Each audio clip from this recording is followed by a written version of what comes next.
हा खर्च मुंबई महानगरपालिका म्हणजेच तुम्ही आम्ही मुंबईकर ह्या नवीन महापौरांसाठी उचलणार होतो.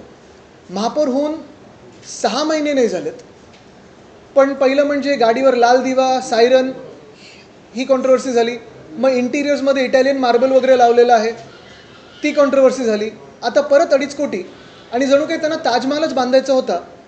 पण आपण सर्वांनी मुंबईकर म्हणून आवाज उठवलात, विरोध केलात, मीडियाने देखील तो आवाज सगळीकडे पोचवला आणि आता असं कळतं की मुंबई महानगरपालिकेने ह्या निर्णयाला स्थगिती दिलेली आहे. ह्या निर्णयाच्या स्थगितीचे आम्ही स्वागत करतो. 6 महिने नाही झालेत, पण महापौरांना नवीन गाडी पाहिजे, नवीन बंगला पाहिजे. ती ॲड होती ना कुठची, नया घर नई गाडी, वा काय काय होतं त्यांचं, हां नाही काय, अच्छा ठीक आहे, पुढचं तुम्हाला माहिती आहे. पण मुख्य गोष्ट हीच आहे की मुंबईकरांचा पैसा उधळपट्टीसाठी जसा वापरला जातो आहे, एकंदर कचऱ्याचा विषय असेल, पाण्याचा विषय असेल, BSTचा विषय असेल, मोकळ्या मैदानांचा विषय असेल, इथे सगळीकडे वेगळ्या एका ह्यानी लक्ष आहे त्यांचं भाजपचं. आणि महापौरांच्या कम्फर्टवर, उपमहापौरांच्या कम्फर्टवर एक खास लक्ष ह्या भाजपने दिलेलं आहे. असो, ह्या गोष्टींकडे आमचं लक्ष राहील आणि विरोध असेलच. पण ह्याहूनही जास्ती महत्त्वाचं म्हणजे जो काल आम्ही विरोध दर्शवलेला आहे, मी मुख्यमंत्र्यांना स्वतः पत्र देखील लिहिलेलं आहे. मुंबईमध्ये मोकळ्या जागा ज्या आहेत, मोकळी मैदानं जी आहेत, ती भाजप ढापण्याचा प्रयत्न करत आहे. आपल्या सर्वांना माहिती आहे, नेव्हिल डिसूजा फुटबॉल टर्फ जे मुंबईमधलं एकमेव आर्टिफिशियल टर्फ पूर्ण फुटबॉलचं मैदान आहे. हजारो लहान मुलं मुली असतील, तरुण मुलं मुली असतील, इंडियाचे काही प्लेयर्स असतील, महाराष्ट्रासाठी काही खेळणारे प्लेयर्स असतील, ह्या टर्फवर येऊन ट्रेनिंग करतात, गेम्स खेळतात. YPL म्हणजे युवा प्रेसिडेंट्स लीगमध्ये जवळपास 7,500 तरुण मुलं मुली हे खेळत असतात प्रत्येक वर्षी. म्हणजे तुम्ही अंदाज घ्या ह्याचा किती स्कोप मोठा आहे. हे तर ढापून भाजपच्या आवडत्या कॉन्ट्रॅक्टरला द्यायचं कॉन्ट्रॅक्ट, तिथे कन्व्हेन्शन सेंटर करायचं आणि त्यानंतर तिथे भाजपच्या नेत्याचं नाव द्यायचं. रंगशारदा भाजपचा एक बिल्डर विकत घेणार आहे. मागची जी स्कीम आहे, मुख्यमंत्र्यांच्या जवळचे एक बिल्डर आहेत ते तिथे करत आहेत झोपडपट्टी स्कीम. आणि हे सगळं होत असताना अर्थात तिथे कन्व्हेन्शन सेंटर करायचं आणि भाजपच्या नेत्याचं नाव द्यायचं, हा एक प्रयत्न आहे. ह्याला आम्ही विरोध तर करणार आणि रस्त्यावर उतरून पण विरोध करणार. पण ह्याहूनही पुढे जात असताना इथेच थांबले नाही भाजप. निर्लज्जपणा बघा, मुंबईमध्ये जवळपास 16 एकर मुंबईचे हे एका ट्रस्टला दिलेले आहेत. त्याच्यात अंधेरीमध्ये एक मोठं प्लेग्राऊंड आहे, मोठं क्रिकेटचं मैदान आहे. हे मैदान मला आठवतं, आम्ही मुंबई महानगरपालिकेत सत्तेत असताना हे मैदान आम्ही त्यावेळी केलं होतं आणि फ्री ऑफ कॉस्ट तिकडच्या स्थानिक लोकांना तिथे खेळायला मोकळी जागा मिळावी म्हणून ते तिथे डेव्हलप केलं होतं. चांगलं क्रिकेटचं मैदान आहे, अनेक क्रिकेटच्या मॅचेस होतात, 2-3 टुर्नामेंट झालेल्या आहेत. आपल्याला आठवत असेल 2 वर्षापूर्वी वंदनीय हिंदुराय सम्राट बाळासाहेब ठाकरे यांच्या जयंतीनिमित्त तिथे एक क्रिकेटची टुर्नामेंट पण झाली होती आणि तिथे आमची नंतर प्राईज डिस्ट्रीब्युशन सेरेमनी उद्धवसाहेब तिथे आले होते स्वतः. अशा अनेक क्रिकेटच्या टुर्नामेंट्स होतात. कोविडच्या काळात देखील आम्ही तिथे गेलो होतो. तिथे कोविडचं मोठं काही शेल्टर बनवता येईल का, तिथे एक छोटं मियावाकी फॉरेस्ट पण होतं, ते पण फॉरेस्ट ह्या ट्रस्टने ढापलेलं आहे. ते मैदान आणि 2 म्हाडाचे प्लॉट, हे मैदान 21 लाख पर इयर. 21 लाख कोणीही काय म्हणजे तुम्ही एकाच हे ट्रस्टला का देतात, तेवढं जर महानगरपालिकेला मिळत असतील तर डायरेक्ट घ्या. आणि 2 म्हाडाची प्लॉट्स फुकटात दिलेले आहेत एका ट्रस्टला. का दिलेले आहेत, कशासाठी दिलेले आहेत, मुख्यमंत्र्यांवर काय दबाव होता, अंतर्गत दबाव आहे, वरतून दबाव आहे. मी अजून हा आरोप लावणार नाही की त्यांना एका विशिष्ट कुठच्या भाषेला काही प्राधान्य द्यायचं आहे किंवा कुठच्या एका संस्थेला प्राधान्य द्यायचं आहे. पण मुंबईची मोकळी मैदानं मुंबईकरांच्या हातातून घेऊन खेचून घेऊन ढापायची आणि भाजपच्या आमदाराला द्यायची, हे जे धोरण मुख्यमंत्र्यांनी राबवलेलं आहे त्याला आम्ही कडाडून विरोध करणार. दुर्दैव असं जी आत्ता पाठी लागलेली आहे, आज कुठच्या तरी पेपरमध्ये वाचलं, आत्तापर्यंत ही मैदान जी मोकळी होती ह्याच संस्थेने लावलेले ट्रेसपासर्स विल बी प्रॉसिक्युटेड. मुंबईकर हे ट्रेसपासर झालेत. जी मैदानं मोकळी होती, मुंबईसाठी होती, तिथे आता मुंबईकरांना जायला तुम्ही बंदी लावलेली आहे. म्हणजे जसं ब्रिटिशर्सच्या काळात होतं की इंडियन्स नॉट अलाउड, तसं ही संस्था आता मुंबईकर नॉट अलाउड असे आता पाट्या लावणार आहे का. आणि एका बाजूला अदानी हे मुंबई खात चाललेले आहेत. माईक आज दिसत नाही त्यांचा, ठीक आहे बोलू शकतो आहे, ठीक आहे सॉरी, पण तुम्हाला सॉरी त्यांना नाही. पण अदानी एका बाजूला मुंबई हे खात चाललेले आहेत, गिळत चाललेले आहेत. धारावीचा तर प्रश्न आहेच आणि तो आम्ही लढा देत आहोत. आज देखील त्याच्यावर आमची बैठक आहे. मुंबई बचाव समिती आहे, मुंबई धारावी बचाव समिती त्यांच्यासोबत आहेच. पण हे एका बाजूला होत असताना दुसऱ्या बाजूला ह्या संस्थेला 16 एकर जागा मुंबईची देणं किती मोठा गुन्हा आहे हे आपण पाहू शकतो. आणि ह्यासाठी आम्ही अर्थातच येत्या आठवड्यात आंदोलन तर करणार आहोत, रस्त्यावर उतरून आंदोलन करणार आहोत. मी सर्व मुंबईकरांना अपील करत आहे, सर्व मुंबई प्रेम्यांना अपील करत आहे, सर्व मुंबईच्या किंवा महाराष्ट्राच्या राजकीय पक्षांना अपील करत आहे, NGOजना अपील करत आहे, हाऊसिंग सोसायटीजना अपील करत आहे की ज्यांना वाटतं की हे 16 एकर फुकटात एका संस्थेला देणं हे पाप आहे, गुन्हा आहे, मुंबईकरांची मोकळी जागा ही मुंबईच्याच हातात राहिली पाहिजे, मुंबईकरांच्याच हातात राहिली पाहिजे, त्यांनी येऊन ह्या मोर्चात सहभागी होणं गरजेचं आहे. हा मोर्चा कसा होणार, कुठे होणार हे आम्ही तुम्हाला लवकरच सांगू. पण मुख्य गोष्ट हीच आहे की भाजपचं हे जे काही धोरण चाललेलं आहे की स्वतःच्या लोकांवर उधळपट्टी पैशाची करायची, BST बस बंद पाडायची, अदानीला जमिनी द्यायच्या, या संस्थेला जमिनी द्यायच्या, जागा ढापायच्या. आता उद्या आझाद मैदान, क्रॉस मैदान, ओव्हल मैदान, शिवाजी पार्क पण हे घेण्यासाठी पुढे मागे बघणार नाहीत आणि त्याचसाठी आम्ही रस्त्यावर उतरून ह्याचा कडाडून विरोध करू.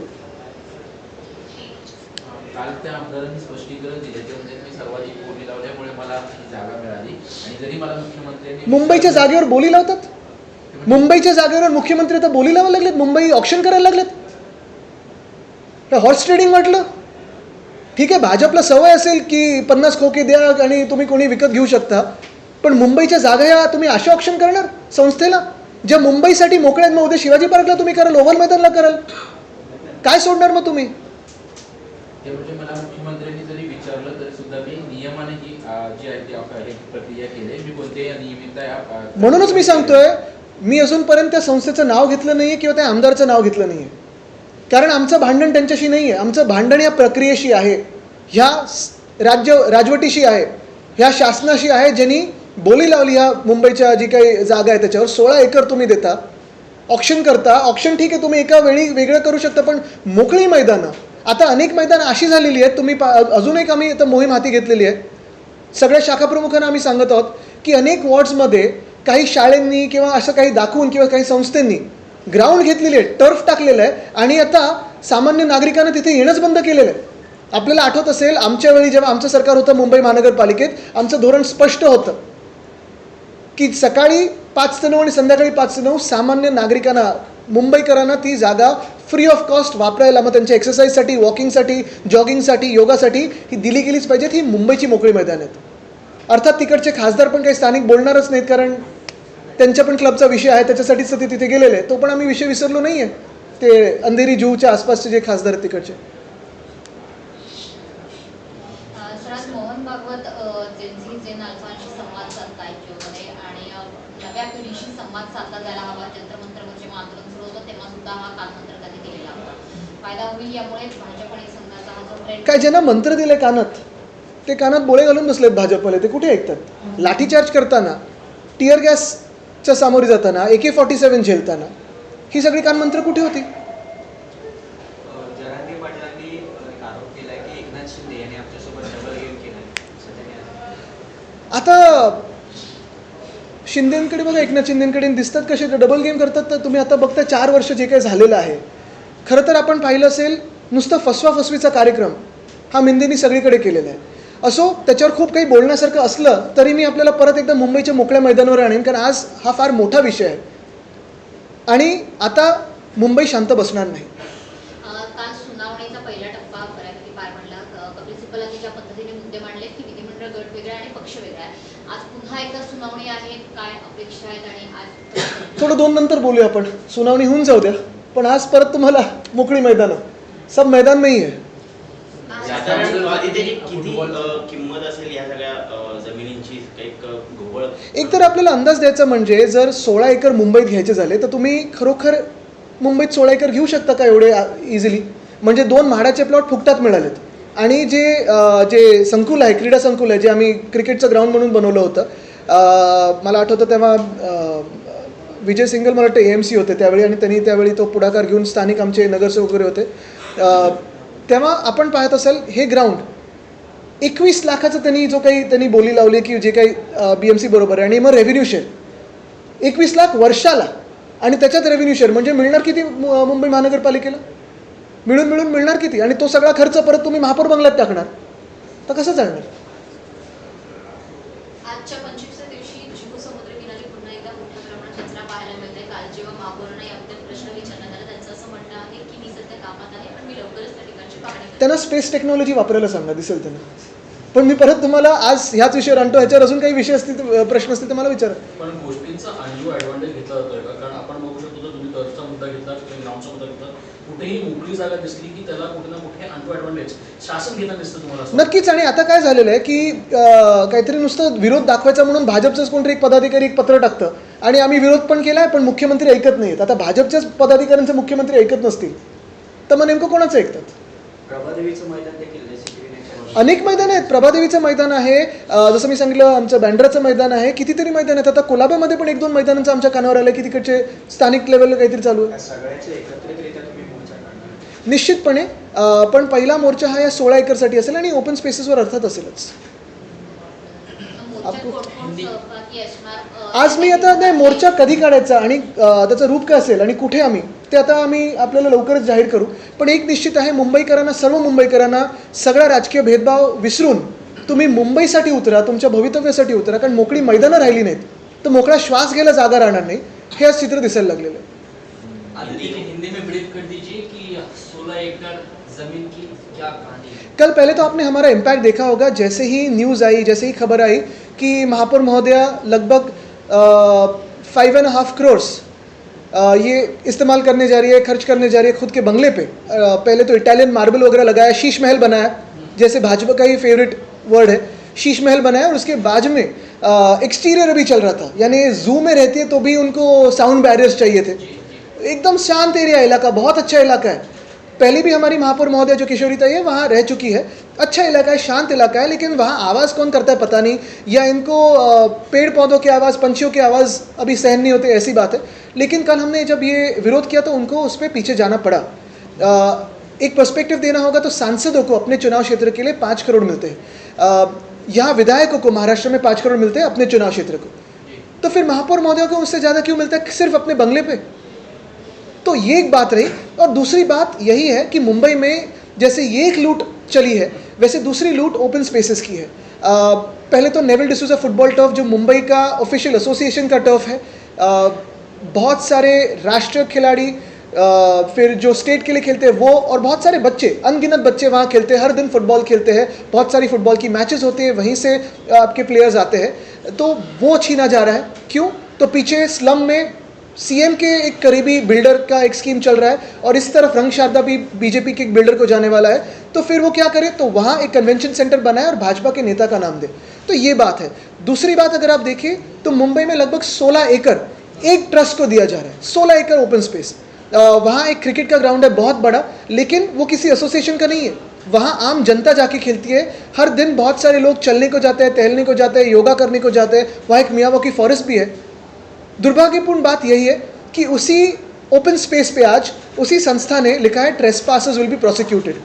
तो भाजपा अभी कॉलोनियल नीति इस्तेमाल कर रही है.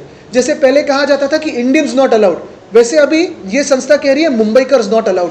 मुंबईकर को ट्रेसपासर कह रही है. और वैसे ही उनको म्हाडा के और 2 प्लॉट फ्री ऑफ कॉस्ट मिले. इसका विरोध तो होगा, विरोध प्रदर्शन होगा. मुंबई में बहुत बड़ा विरोध प्रदर्शन होने वाला है. और मैं आप ही के माध्यम से सारी जनता को, सारे मुंबई प्रेमियों को, मुंबईकरों को, सारे अपने जो डिवाइड्स है वो बाजू में करके इस ओपन स्पेस के लिए और सारे मुंबई के ओपन स्पेस के लिए, जहाँ जहाँ भाजपा ये ओपन स्पेसेस लेने चाहती है, अपने बिल्डर कॉन्ट्रैक्टर दोस्तों को देनी चाहती है, वहाँ हम उतरेंगे और विरोध करेंगे. यही अपील करना चाहता हूँ. आदित्य जी, इस पर बीएमसी के मेयर की तरफ से क्लैरिफिकेशन आया है. उन्होंने बोला कि mayor bungalow heritage building ASI के अंतर्गत आता है. मेयर बंगलो के अंदर कुछ न्यूजीकरण नहीं हो रहा है, बल्कि बाहर किया जा रहा है. हालांकि टेंडर कैंसिल हो गया है. तो पहले जो 2.39 या 2.40 करोड़ इस्तेमाल हुए तो वो हेरिटेज में क्या इटालियन मार्बल लगा है, क्यों, क्या ये नाता है, क्या और करने जाते हैं. चलो हम सभी को एक न्योता दीजिए, चाय पे बुलाइए, हमें चाय पे चर्चा करते हैं कि कितना खर्चा हुआ है. सभी जाएंगे. अच्छा, दूसरी बात यह है कि अगर हेरिटेज बंगलो है तो हेरिटेज का ये भी नॉर्म होता है कि हेरिटेज वास्तु ये रास्ते से दिखनी चाहिए. तो अगर आप साउंड बैरियर लगाओगे तो रास्ते से आपका घर दिखेगा नहीं. तो क्या छुपाना चाहते हो आप? कौन से डीलिंग्स छुपाना चाहते हो आप? और तीसरी बात यह है कि महापौर महोदया ये अपनी ऑफिस में ज़्यादा वक्त रहने चाहिए, मुंबई के रास्तों पे होनी चाहिए. मुंबई में खुद का घर है और ये जो अभी कॉलोनियल वेस्टेज है कि आपको गाड़ी भी चाहिए, गाड़ी भी दूसरी चाहिए, फिर बंगले पे भी खर्चा हो, ये भी हो, वो भी हो. क्यों चाहिए? मुंबईकर हो, मुंबई के आपके घर में रहिए और बीएससी से आइए जाइए. क्यों मुंबईकरों का खर्चा बढ़ा रहे हैं आप? शाम में मोहन भागवत मुंबई में हैं और इस दौरान कई छात्रों से वो बातचीत करेंगे, संवाद करेंगे। कह रहे हैं कि कल मैंने इस पे बहुत डिटेल्ड एक उत्तर दिया है और वो आप सभी ने दिखाया है। और मैंने आज कहीं और भी देखा, पोस्टर्स भी लगे हुए कि I am Gen Z but respect me, I am Gen Z but don't do lathi charge on me, ये भी दिखने लगे आजकल। तो ये भी एक भावना लोगों में है कि क्या जेनजी को ऐसे ट्रीट किया जाए। और सिर्फ जेनजी नहीं, देश का कोई भी इंसान हो जो न्याय मांग रहा हो, पीसफुली आ रहा हो, क्या उस पर लाठी बरसाई जाए, जिस पे कीले लगाए, क्या उस पर टीयर गैस फेंका जाए, क्या उस पर AK-47 चलाई जाए, क्या इलेक्ट्रिक टेजर गन और मेटल पैलेट नेशनल कैपिटल में चलाया जाए, क्या उनको दहशतवादी कहा जाए? युवाओं के सवाल पूछने में ये सत्ताधारी जो है ये पूरी तरह से असफल रहे, क्या इसलिए अब RSS प्रमुख को खुद मैदान में उतरकर उनसे संवाद साधने की कोशिश कर रहे हैं? नहीं, सरकार कौन चला रहा है? सरकार तो भाजपा चला रही है जो युवा विरोधी है। आप देख रहे हो जैसे बहुत सारे युवाओं को और युवतियों को ट्रोल किया गया, उनकी कंपैरिजन की गई। 15 साल की एक स्टूडेंट से माफ़ी मंगवाई, कि यही युवा धोरण है इनका? आदित्य जी, मेटा के अधिकारी आज दूसरे दिन जो हैं वो केंद्रीय मंत्री जो उनका एक डेलीगेशन उससे मिल रहा है। ये कहा गया है कि खुद मार्क जुकरबर्ग की तरफ से माफी मांगी गई है डीप फेक वीडियो के मामले में, और प्रधानमंत्री का जो वीडियो हटाया गया था उस पूरे नहीं, मैं तो पहले बार कहना चाहता हूं कि जो भाजपा का एजेंडा था 2014 का और 2019 का, यही पहले डीप फेक था। अच्छे दिन आने वाले, यही पहले डीप फेक बात थी। कहाँ है अच्छे दिन? $1 ट्रिलियन इकोनॉमी हम बनने वाले थे 2022 तक, हर एक को घर मिलने वाला था 2022 तक, हर घर नल जल क्या था वो 2022 तक, Khelo India, hit India, fit India, smart city, ये सब डीप फेक है। और अगर आप देखें तो बहुत सारे लोग जो आज खुद को भाजपा ही कहते हैं, 2/3 तो बाहर के लोग हैं जिन पे आरोप लगे हुए हैं। फिर वो कहीं के मुख्यमंत्री हो, कहीं के DCM हो, कहीं के सांसद हो, उन पे बहुत सारे लोगों ने, स्वयं प्रधानमंत्री महोदय ने लेके बहुत सारे कार्यकर्ताओं ने उन पे आरोप लगाए थे भ्रष्टाचार के। आज कुछ को वो भाजपा ही कहते हैं, वो भी डीप फेक है। लेकिन एक बात इसमें गहराई की है और ये आप सभी ने जाननी चाहिए कि अगर आज एक फ्री स्पीच के प्लेटफॉर्म को, भले वो X हो या मेटा हो या कोई भी हो, अगर बुलाया जा रहा है सरकार की तरफ से और कह रहे कि माफ़ी मांगो और ये करो, वो मत करो, वो करो, वो मत करो, आज इसको बंद कर रहे हैं, यानी जो फ्रीडम ऑफ स्पीच है उसको बंद कर रहे हैं। दूसरे किसी भी विकसित और लोकतांत्रिक देश में ऐसे होता नहीं है। कल आपको भी वैसे ही बंद करेंगे। कपिल सिब्बल आप लोगों की तरफ से लड़ाई लड़ रहे हैं, आज जिरह की लगातार दूसरा दिन है, न्याय मिलेगा उम्मीद है? हम तो महामानव डॉक्टर बाबा साहब अम्बेडकर जी ने जो संविधान लिखा है उसी के माध्यम से ही न्याय मांग रहे हैं। और न्याय प्रक्रिया में विश्वास रहने के लिए न्याय समय पे आना ज़रूरी है, क्योंकि ये सिर्फ हमारी बात नहीं, ये सिर्फ एक पार्टी की बात नहीं है, बहुत सारे पार्टियों की बात है। हमारे बाद TMC हो, NCP हो, आम आदमी पार्टी हो, इनको भी तोड़ा गया। सबसे अहम बात यही है, सिर्फ पॉलिटिकल बात नहीं है। अगर न्याय व्यवस्था में किसी का विश्वास रहे, ये चाहते हैं, तो न्याय मिलेगा। रहे ना रहे इस पे आगे की बात होती है, क्योंकि जिस देश में इन्वेस्टमेंट आती है, टूरिज्म आते हैं, उसमें प्रेडिक्टेबिलिटी ऑफ लॉ होना बहुत ज़रूरी है। अगर वो ना हो तो देश विकसित नहीं हो सकता और देश में इन्वेस्टर नहीं आ सकता। धन्यवाद। आपने कहा कि जो जेनजी ने प्रोटेस्ट किया उनको माफी मंगवाई जा रही है, तो आपको कहने का मतलब क्या उन्हें जबरन बोला जा रहा है कि आप? बिल्कुल धमकाया गया और यही है कि जेनजी ने माफ़ी नहीं मांगी है, जेनजी ने अकाउंटेबिलिटी मांगी है। देश ने माफ़ी नहीं मांगी है, देश ने अकाउंटेबिलिटी मांगी है, वो आज भी हम मांग रहे हैं, माफ़ी नहीं मांगेंगे। अकाउंटेबिलिटीवर आता बॅनर सुद्धा अनेक ठिकाणी लागले आहेत, लोकशाही जेनजी लोकशाही सोबत असे बॅनर लागले, कसं काय? नाही, ते बॅनर पहिलं तर जे लावलेत की जेनजी आणि जे काही पहिलं तर ते टॅक्सपेअर मनीने लावलेत का, की भाजपाने लावलेत, की कोणी लावलेत, ह्याचं स्पष्टीकरण आहे। आणि दुसरे पण बॅनर लागलेत की आम्ही जेनजी आहोत पण आम्हाला लाठीचार्ज करू नका।